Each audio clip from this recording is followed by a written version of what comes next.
Hiya, so this is something I've just received, which is a blog about word and duration limits. So it's not something I've written, but I thought it might be useful.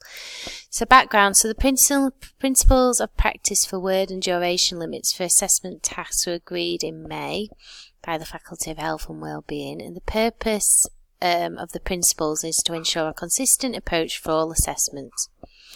As you experience more integrated courses, it's important that we ensure this consistency.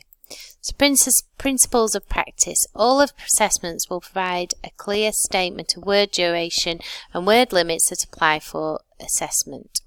A specific word count should include all words before a reference list and should not include any appendices. The word limits are exceeded where word limits are exceeded by more than 10%, then 10% of the available marks should be deducted. Where the duration limit is a presentation, students should be given a reasonable warning, so 1 minute before the end of a 15-minute presentation, and allowed a reasonable additional time of a further minute before being asked to stop their presentation. Where duration is set for a recorded assessment, for example a 10-minute video, students should be informed about the total time the recording will be viewed for, i.e. 11 minutes, and then nothing after will be viewed.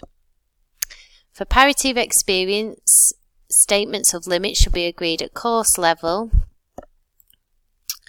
as a minimum, where modules are shared across courses to ensure all courses have the same wording agreed. Appendices should not be included in word limits, and students should be given clear guidance as to purpose and expectations of what is included in required appendices.